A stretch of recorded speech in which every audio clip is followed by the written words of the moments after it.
Just stay one more night.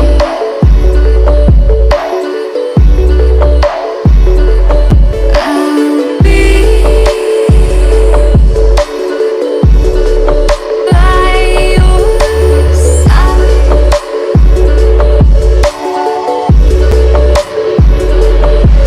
We'll live for a new day. We live life the hard way. So, bienvenue dans la première partie de notre tutoriel, comment créer une ampoule sur Blender.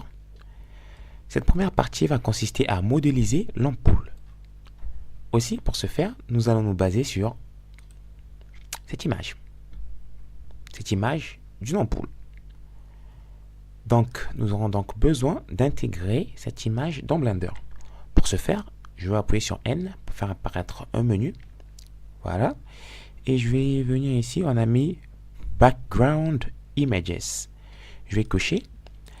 Et je vais donc ajouter l'image souhaitée. Voyons voir, je laisse mes images où. Texture, ampoule et voilà, cette ampoule. Maintenant, tout ce qu'il ne me reste plus qu'à faire, c'est donc afficher l'image ici. Je vais appuyer sur 1 et 5. Yes. Et il me reste plus qu'à régler. Je trouve que c'est pas très clair. Alors je vais augmenter l'opacité là. L'opacité de l'image c'est à 0.5 ici, 0.5. Je vais mettre ça à 0.6. Je trouve que c'est mieux. Maintenant, je vais utiliser beaucoup de raccourcis dans ce tutoriel aussi. Si vous vous perdez, regardez ici, en bas à gauche, là, voilà. Et ça affiche toutes les touches que j'appuie. Aussi, donc, concernant les raccourcis, vous n'aurez pas de problème. On peut donc commencer. Je regarde mon ampoule maintenant. Et il faut donc que je commence. Moi, je vais commencer par cette zone-là, la vis de l'ampoule. Mais pour ce faire, j'aurai besoin d'un objet. Bon, d'une primitive, parce que Blender inclut beaucoup de primitives. Et que là, l'objet, bon, quand vous allez tous ouvrir Blender, a un objet de base, c'est le cube. Pour le tuto, j'ai pas besoin du cube pour la modélisation. Aussi, je vais supprimer le cube. Je vais appuyer sur X là et delete. Ok. Moi, j'aurais besoin d'un cylindre. Je peux ajouter le cylindre comment? En venant ici, je clique sur Add Mesh Cylinder. Ou pour être plus rapide avec le raccourci Shift A. Voilà. Et Cylinder. Ok. Une fois que vous allez cliquer là, vous allez voir qu'il y aura un menu par rapport aux propriétés du mesh, de l'objet, voilà, c'est la même chose, du maillage. Et il y a les vertices, le rayon, radius, depth pour la profondeur. 32, je trouve que c'est trop à gérer en tout cas. Aussi, je vais donc me limiter pour l'instant à 12. Voilà, et radius, vous pouvez voir à quoi ça sert, c'est pour le rayon, vous voyez. Voilà, comme ça. On repart à 1. Et depth, c'est la profondeur, c'est clair. Et on va remettre ça à défaut, c'est 2. Et un autre point intéressant au niveau des propriétés, on a mis Cap File Type. À quoi ça correspond, vous allez voir. Là, on a mis Handgun. Parce que c'est là, le cylindre par défaut, il est sur Handgun. Mais si je mets ça à Nothing, voilà. Le cylindre, il est maintenant ouvert. Alors qu'avec Handgun, il est fermé. Et je pense avec Triangle Fan, c'est la même chose. Donc, je vais rester avec Nothing. Pour que le cylindre soit ouvert, je vais appuyer sur 1. Bon, le reste des propriétés, vous allez les voir. Vous pouvez jouer avec, tester pour voir à quoi est-ce qu'elles servent. Je vais donc réduire ce masquer, voilà, masquer ce panneau. Je vais appuyer sur T. Et je vais donc commencer la modélisation de l'ampoule. Je vais donc déplacer le mesh, le cylindre avec G, comme ça. Avec G. Qui correspond à l'outil grep G. Et donc je vais appuyer sur G et puis Z. Ok. Z pour me déplacer sur l'axe Z parce que c'est X, Y, Z, c'est la 3D, voilà, 3 dimensions. Z ici. Et je vais d'abord augmenter la taille de mon cylindre avec S comme ça. S. Voilà. Et je vais encore appuyer S. Et maintenant forcer sur l'axe Z. Donc S, Z. comme ceci. Voilà. Maintenant, il me reste plus qu'à aller en mode Edit. Vous pouvez cliquer là, Edit Mode, ou pour être plus rapide, vous appuyez sur Tab. Tab Edit Mode, Tab Object Mode. Ok. Et vous allez maintenant remarquer que mon cylindre, il est pas... Comment dire? C'est l'objet, voilà. L'image, elle est là. J'ai besoin de l'image parce que je vais me baser sur elle. C'est un calque, on peut dire ça. Aussi, donc, pour mieux l'apercevoir, je vais donc passer en mode fil de fer. Fil de fer, bon, c'est juste l'appellation, mais c'est super simple à comprendre. Si maintenant j'appuie sur Z, voilà à quoi je passe au cylindre. Le cylindre, il change pas, c'est juste la vue qui change. C'est Z. Je repasse là, Z, mode fil de fer. Ok. Maintenant, nous sommes ici. Je vais appuyer sur Alt plus un clic gauche, pardon. Et voilà, j'ai Z ici. Et je vais appuyer maintenant sur E, Z. Comme ça, S un peu. Voilà, E, Z. S. Voilà. On va encore descendre comme ça. S, voilà. E, Z. Voilà. Et maintenant E, Z. Ici, S. Ok. E, Z encore. Sauf que, attendez, je vais cliquer là. Comme ceci. Voilà. Comme ce... là. Maintenant, je vais changer de vue. Je vais, avec la moulette, je vais l'appuyer, voilà. Et je vais appuyer sur E, S. E, S. Et maintenant, pour fermer tout ça, je vais appuyer sur F. Et je repars dans ma vue normale. Et je vais appuyer sur Z pour voir. Voilà. Ça, c'est déjà une ébauche. L'ébauche, elle est super. Elle est pas mal déjà, pas mal. Mais sauf que j'ai besoin qu'elle soit beaucoup plus affinée. Pour ce faire, je vais donc utiliser un modificateur qu'on appelle la subdivision de surface. Ici, je vais donc passer là, voilà. Ici, modifier. Et je vais ajouter un modificateur. Ici, subdivision de surface. Generate, subdivision de surface. Ok, et niveau view, je vais mettre ça à 2. Ok, c'est bon. Si j'appuie maintenant sur Tab, je peux voir, c'est bon. Ouais, c'est beaucoup plus affiné. Et maintenant, pour histoire d'enlever ces traits comme ça qui ont l'air d'être trop bruts, je vais appuyer sur T et je vais smoother, la fonction smooth. Voilà, c'est bon. Voilà, je vais repartir en mode edit. Et là, vous allez remarquer qu'il y a voilà, cette zone-là qui n'est pas belle à voir. Aussi, donc, pour arranger ça, pour fixer le problème, attendez, T, voilà. Pour fixer le problème, je vais ajouter d'autres traits. Ces traits qui vont former une boucle. Si j'appuie, vous voyez là, j'appuie sur Alt, clic gauche, ce sont des boucles. Dans Blender, ça s'appelle des Edge Loop. Il faudrait déjà vous habituer avec le vocabulaire. Donc, je vais appuyer CTRL R pour ajouter notre Edge Loop ici. Et je vais descendre. Voilà. Ok, CTRL R ici. Voilà. Un autre CTRL R. Voilà. Et ainsi de suite. Ok.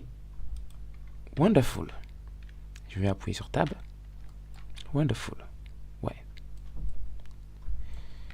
That is good. Et je pense que je vais encore ajouter peut-être ici, là. Juste comme ça. Ok. Et maintenant, on repart en mode Edit. Je vais appuyer sur Z toujours. Ok. Maintenant, vous allez remarquer qu'avec le modificateur, lorsqu'on est maintenant en mode Edit, il y a trop de traits. Et tous ces traits seront compliqués vraiment à gérer. Aussi, donc, pour nous simplifier la tâche, on repart toujours au niveau du modificateur là. Et ici, vous voyez, il y a ce cube là. Et si vous cliquez là, hop, vous avez vos traits d'origine. La modification a toujours lieu, sauf que les traits ajoutés par le modificateur, vous ne les voyez pas. Ce qui est cool. Voilà, et donc je vais ajouter un... Je vais appuyer CTRL R ici. Je vais monter à ce niveau. Voilà. Et ça aussi, CTRL R jusqu'ici. That is good. And Maintenant, tout ce qu'il me reste plus qu'à faire, c'est caractériser la vis. La vis, parce que c'est plus avec ces traits là qui tournent, qui twistent. Je vais donc appuyer CTRL R toujours pour ajouter des edge loops. Sauf que là, la différence, c'est que je vais jouer avec la moulette. Je vais la faire avancer comme ça. 1, 2. Voilà. Là, vous voyez, j'ai maintenant 3 traits verticaux roses. Et je vais faire un clic gauche et les mettre ici comme ça. Voilà, comme ça. C'est bon, cette zone. Et donc, je vais maintenant ajouter le modificateur twist. Toujours là, add modifier. And c'est deform to simple deform. Je vais l'ajouter. Une fois que je l'ajoute, vous remarquerez qu'il y a des nouveaux traits. Mais le problème qui se pose là maintenant, c'est que lorsqu'il est là, on voit pas vraiment la différence. Vous voyez, il agit au fait sur tout le mesh, sur tout notre modèle, toute notre vis, on peut dire. Et c'est pas ça qu'on souhaite. Nous, ce qu'on souhaite, c'est que le twist, il peut juste agir au niveau d'ici, ici et ici. Donc, ce twist-là va donc agir juste au niveau de cette zone. Aussi, pour ça, je vais donc créer des points caractéristiques qui vont indiquer au modificateur où il doit agir.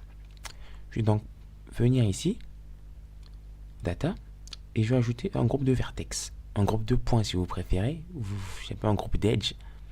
Et voilà, je vais donc ajouter, et je vais appuyer ça, on va appeler ça twist. Wait a minute, twist. Voilà, twist. Donc je vais cliquer là, Alt, clic gauche, et là maintenant Shift, Alt, clic gauche. Et donc je vais assigner donc ces points là, ces cercles, ces edge loop à twist. Donc je vais assigner. Voilà. Si vous appuyez sur Deselect, il désélectionne, et Select, il sélectionne. Voilà. Une fois que c'est fait, je vais donc repartir au niveau du modificateur et vertex group, le groupe que je viens de créer, voilà, qui s'appelle twist. Et donc voilà, comme ça, twist. Il change totalement. Je vais appuyer sur Z là, vous voyez, il est ici. Et maintenant, on va donc modifier la limite. On va faire tourner, tourner, tourner, vous voyez. Ça change petit à petit. On va laisser ça pour l'instant comme ça. Bon, on va augmenter un peu. Voilà. C'est ça, mais c'est pas ça, totalement ça. Ça a l'air de quelque chose, mais c'est pas totalement ça. Et voilà, on va donc modifier aussi l'angle. L'angle, pour l'instant comme ça. Bon, comme ça. Et maintenant, pour voir l'application, c'est simple, appuyer sur table. Voilà. Là, vous l'avez là. Ok. La raison pour laquelle vous voyez pas vraiment la bonne application, c'est parce que le modificateur là, de subdivision de surface, nous l'avons activé par rapport au mesh. Ici, on remet ici. Vous pouvez bien voir et modifier l'angle du twist. Ok. Cette zone, elle est terminée. Nous pouvons donc passer à la suite. La suite qui va donc consister ici, là, donc. Voilà, tu peux rester. La différence, c'est que là, on sera comme ça. Et toi, tu vas monter G, Z. Et je vais faire un scale comme ça, S, pour un peu ouvrir. Je vais ajouter une autre edge loop là. Et voilà. C'est cool. Ah, c'est cool. Mais maintenant, c'est une vis. Donc c'est quelque chose de solide. Pour ce faire, je vais ajouter un autre modificateur. Oui, je sais, ça en fait trop. Bon, surtout pour les néophytes, ça en fait trop. Donc je vais ajouter un troisième modificateur ici. Le modificateur de Solidify. Voilà, je vais l'ajouter. Vous voyez tout de suite la différence. Si je masque, et si je masque et si je le remets, voilà. Et je peux faire monter ça comme ça. Voilà, c'est bon. Notre vis, elle est impeccable. Il ne reste plus que le vert. Aussi, j'ai besoin de créer le vert. De créer le vert. Pour ce faire, je vais ajouter un autre objet. Ici, je vais venir ici à Add, Mesh et UV Sphere. J'ai besoin d'accéder aux propriétés de cet objet, de la sphère UV. Je vais appuyer sur T. Et voilà, j'accède aux propriétés de mon objet. Mais comme je vous ai dit, 32 c'est trop. Aussi, on va laisser ça à 12. Ring aussi, c'est trop. Ça, c'est ring, voilà. Je laisse ça toujours à 2. Et size, bon, c'est size. Voilà. T pour masquer le menu, le panneau. Et je vais appuyer sur Z. G, pardon. Z. Et voilà. Je vais monter ici. Et je vais donc augmenter la size, le size, je sais pas trop. Avec S comme ça, scale. Voilà. G, je vais descendre là. Je vais appuyer sur Z, toujours pour passer en mode fil de fer. Ok. S. C'est bon. Mais comme vous le voyez, c'est toujours trop abrupt, trop dur. J'ai besoin qu'il soit beaucoup plus fin. J'ajoute le modificateur de subdivision. Et à 2 comme ça. Et aussi pour faire disparaître encore ces traits, je vais appuyer sur T et je vais smoother. Ok, c'est bon là. Voilà. On repart. Et voilà, encore S comme ça. Et je vais appuyer. On va repartir en mode edit.